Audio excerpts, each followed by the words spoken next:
If you work for the Catholic Church and want to transform the culture of your parish and put more souls in the pews, we're here to help. I'm Ty Hua. Here's my co-host, John Konz, and this is the Catholic Ministry Professionals Podcast, your favorite leadership development podcast for Catholic churches. Each week, you can expect engaging discussions, expert interviews, and actionable advice to help you move Jesus' mission forward in your parish. Today, we're continuing our conversation on communities of missional friendship with Karmen Bower, Director of Faith Formation for the Diocese of Sioux City. Welcome to the podcast, Karmen. Well, thank you so much for having me. And also, I forgot to add into your list of job titles, also a podcast host, Illuminating Catholics in the Diocese of Sioux City. Yes. Don Prosser, our Director of Communications, invited me to co-host the Illuminating Catholics podcast with her. So we drop episodes weekly, and we have so far just had excellent guests from around the diocese. I know that we're trying to tackle some of the tough topics, but also I love thinking about it as a way to shine light on what is happening. Our world can be dark at times, but God is at work in our diocese, and his light is present here. So it's been a joy to be able to speak to some of those guests, and I do hope that people give it a chance and give it a listen. Great. And I've given a few episodes a listen, and it's a great way to get insights into the ministry the diocese does and some of the why. Sometimes we just, as parishioners, as participants in the diocese, we just know something's going on, but we don't understand, how does this fit into the whole? How do all these many parts, but one body, how do all these pieces come together? And I think it's been really good at, like you said, shining a light on that, so that all can be known, all can be seen. And even to find out sometimes that there's a ministry, there's a presence in the diocese that we didn't know about, and bringing interest to that. So I would ask though, but you don't consider that necessarily a leadership development podcast? No, I do. I would put it in a different category. We try to hit the big news topics of the diocese as well. It is through our communications department, so that's obviously something that is important to Don Prosser, and it's interesting as we brainstorm together the people that we have coming on. It was great. During Catholic Schools Week, we were able to highlight our local Catholic schools as well as some of the bishop scholars at Briarcliff University, as it is our Catholic college in the diocese, and along with some topics on OCIA and some of the changes coming with that. So really, it is more kind of topical based, and we get a variety of guests. So we can still keep that we are the favorite leadership development podcast in our intro. I was wondering if that's where you were headed, but yes. So fantastic. Well, I'm really looking forward to our conversation today. Again, you've really been embedded in the Sioux City Diocese for a long time, but you've been in all different areas of ministry, and in particular, many of the parishes that listen to our podcast are rural parishes, which is an area where you serve extensively. And we are in the middle of a series where we're looking at communities of missional friendship and how we develop those. And so we wanted to kind of unpack some of this topic, but you've told the listeners a little bit about yourself and your ministry, but I'm wondering if you would maybe lead a little bit more into, what ministry opportunities are unique to rural parishes, one of those key constituencies, an area where we both serve so much. Definitely. I think going back to when I grew up, I had kind of a foot in each world, in that I grew up in central Iowa. So we attended a Catholic church in Ankeny, Iowa. But also on the weekends, we would visit my grandparents in southwest Iowa, in a very small town. Their parish, St. Timothy's in Reno, Iowa, is literally surrounded by cornfields. So I grew up kind of seeing both worlds at play, and I had, great formation in the city. But what I did see was obviously a great community as well, down in that smaller parish. I think sometimes we can look at our rural communities and we can see the disadvantages. We can see sometimes in all areas, not just parishes, but, lack of resources, lack of people. We know that the demographics in Iowa and in the Midwest have just changed substantially in the last 20, 30 years. But what I like to think about is the advantage, and I think the greatest advantage that we have is that God always works in the small. He works in the children. He gave us the parable of the mustard seed, right? That God works in the smallest of the small to build his kingdom. And I think that is such a beautiful way for us to think about our rural communities, is that we have a little bit of an advantage because we are small. with that smallness, not only do we have that mystery that God provides us, but, the challenge that it really does take each one of us living our faith in a profound way, but in a prayerful way. Oftentimes people I do notice that lots of times people are asking, for programs after programs, but really I think what it can start out as is each of us kneeling down, listening for the voice of the Holy Spirit, listening for those promptings it places on our hearts, and seeing how that comes alive in our communities, because that's where God wants us to work. So I think we have a bit of an advantage, both spiritually with that mystery that God provides for us, but also just that challenge that we can stand up and live up to. Yeah, the mission of the church has always been fulfilled through grassroots efforts, so to speak. So, right, we talk all the time on the podcast about how important it is that you are connected to the Lord Jesus Christ, that you are praying, because it is from the outflow of that it goes into the world. And in a small town, everything is smaller community. There's only 2 degrees of separation between you and everybody else in this community, right? And so there's this reality that our sphere of influence, right, for that grassroots effort is actually way more impactful per person in a smaller community. So that effort of evangelization, right, which is done through relationships, that effort of evangelization actually has sometimes more fertile soil because the introduction's already been made for you. You already have these things in common. So it's not necessarily it's not like the disciples going out to an entire new community. It is more so about them, us going to our next door neighbor, right? So Jesus says, love your neighbor. In a smaller community, we can say, yeah, my next door neighbor, I actually know who that is. And I can seek to love them. Absolutely. So I belong to All Saints Parish in Lamars, and all 3 of us have a close connection to that, either in the present or in the past. And there are just wonderful people up there. But you're absolutely right. I mean, my kids are involved in activities both in the Galen system as well as the Lamars community, and I know so many of the parents just through the parish. And I've often, thought about what that can look like. When you go to the big baseball or basketball games, you have those opportunities to build that relationship because you see the same people about everywhere. Yeah, and even in terms of when I was in Chicago and working in a parish in the Chicagoland area, we had transitioned to a new program, and it was more of a family formation focused model. And so families who thought, no, religious education, that's what I had growing up. It's the only thing that works. It's the thing we have to do. When we made that transition, a number of families said, no, we're opting out. But the next year we went forward with it, and the families that really were there loved it. And so what would happen is in their smaller communities, in their sphere of influence even, they'd be in the grocery store, they'd see this family that's a friend of theirs, and they're like, hey, we're doing this program, and it's really awesome. You guys need to come back. So again, through those connections, I think we really see how weighty, how impactful that can be, and particularly in a smaller community. Karmen, you said something that stuck out to me with relationships, with the Galen and then the Lamar's community. When you say relationship, how important is relationship building in parish ministry? Well, as you are both, you speak about often, it's essential, right? It's essential just to the life of discipleship. We aren't disciples in our own individual silos, in our own just homes, just by ourselves. We are made for community on a natural level, and then God calls us to elevate that to a supernatural with those around us. Yeah, so it's just completely essential. And I think the challenge is taking those relationships that we have, especially those built in the smaller community where you see people everywhere, even when you are not in sweatpants and you're in Walmart just hoping not to see anybody. That's when you're going to, run into everybody, But I think the challenge is to elevate that into an intentional way of life, not just getting together for coffee, but getting together with friends for coffee and saying, hey, while we meet, why don't we just break open the word for this Sunday's mass readings together? Or I've even thought, this is a challenge that's been on my mind that I have not really thought through, but I do think it's something for me to consider that I might be called to do is, we all drop our kids off at the same practice. Why not just have the parents go into another room, maybe at the parish office or the parish hall for a Bible study during that time? Kind of looking into the ways that we not only how we have these relationships, but the times when we already interact with them and seeing how we can live a life of discipleship together in those moments as well.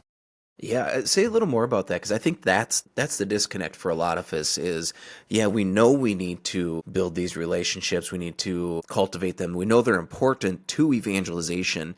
So how can we look more practically at our lives and intentionally pursue relationships even in our ministries? Like what are some of those areas that you think even like a Catholic ministry professional that's listening to this to go, okay, I hear what you're saying, I do this in my own life. How do I intentionally pursue this and encourage people to do this? Just how do I as a professional, as a Catholic ministry professional, encourage people to do this for themselves? Well, and I think that's part of the challenge with being a Catholic ministry professional is that everything you do in regards to the faith is seen as part of your profession, when oftentimes what you're wanting to model is something that should be accessible to everybody. So I think that can sometimes be a challenge of course, I'm inviting, some friends together to study the Bible, but if I was an accountant, I would also hope I would be doing that. It's not just the professional position, but also just the formation that I've been given, and that I know you both have been given, and so many of our parish leaders have received in their life of just that desire to grow closer to the Lord in community.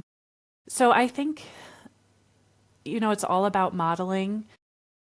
As professionals in this ministry world, we can't do it all ourselves, but what we can do is we can have a close group of friends that, whether it's, I know when I was in Sioux City, we had a group of families that would get together once a month and pray liturgy hours. Our kids would be crazy, and then we would have some time to just enjoy one another. Up in the Mars, I have a group of moms that I get together with, and, if we can allow people to see that and see the simplicity of the effort, hopefully, we can encourage others to pursue that as well. We don't have to be a part of every family group, but we don't have to be a part of every men's or women's group. We just have to show people the simplicity of actually taking that step, which ultimately does begin with a prayerful relationship with Christ. Because once you have that, you desire him in all aspects of your life. You desire, to talk to your friends about it. Without thinking, you'll go to your friends and say, gosh, I'm just trying to discern this step in my life. I think ultimately it begins with modeling prayer and then modeling those opportunities and how simple they can be to integrate into our lives.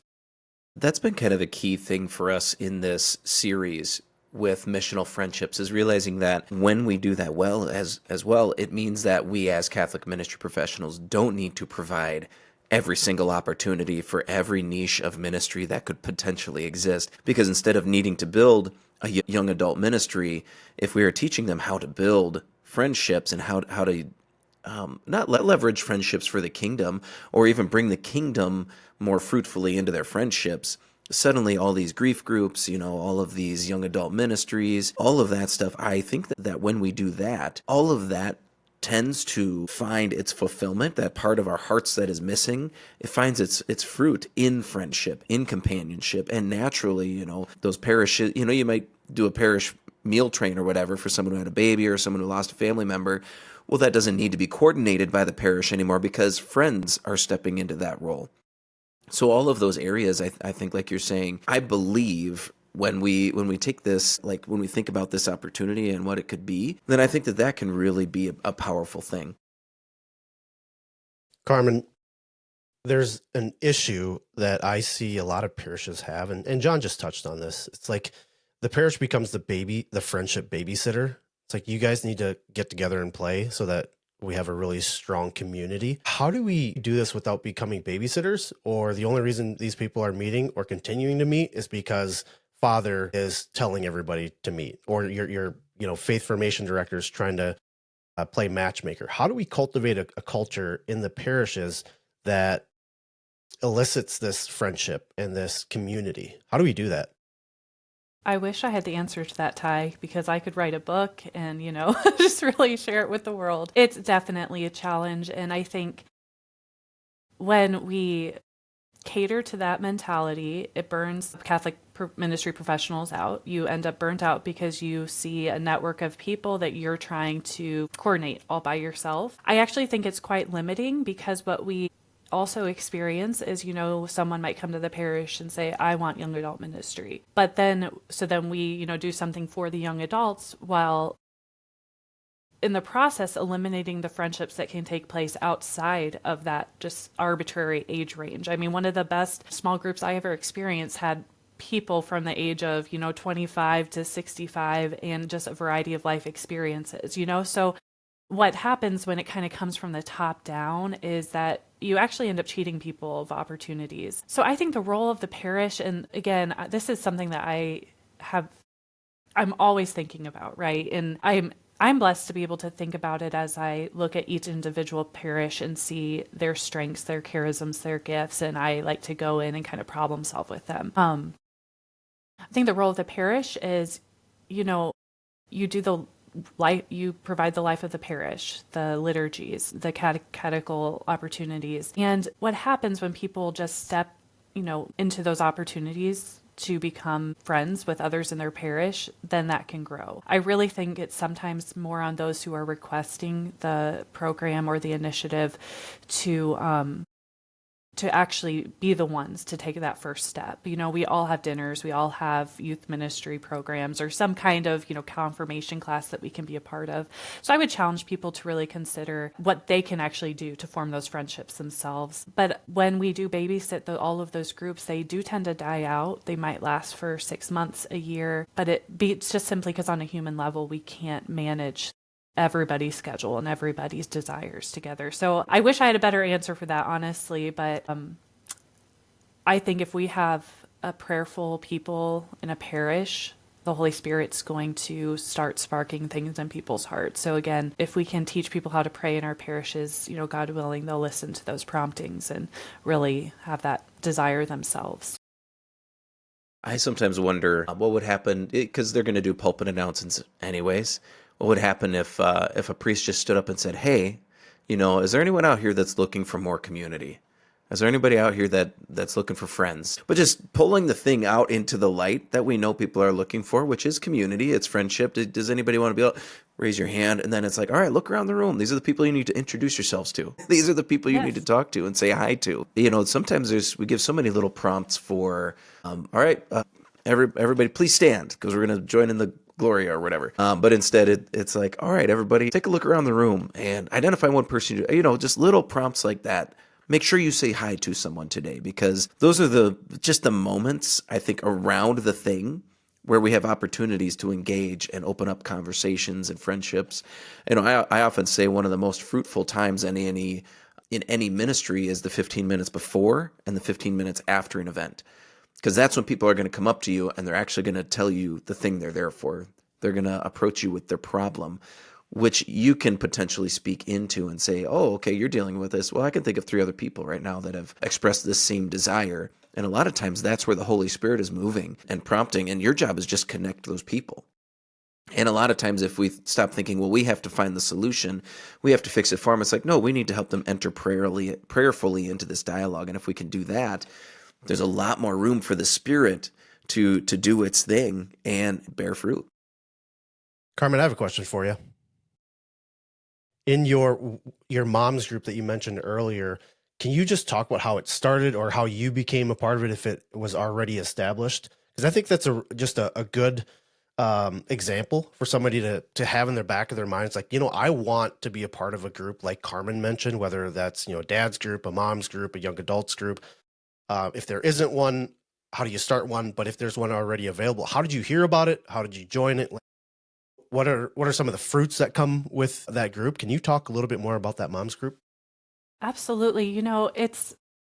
This crosses my mind sometimes. I do not know how I was blessed to receive the invitation into this. It was not in the bulletin. I just got a text one day from this woman in the parish who I think she has a gift for, I think she genuinely has a gift from God to bring people together. She has a persistent spirit, so if you don't respond to a text, if you're overwhelmed, she's going to come back. She doesn't take it personally.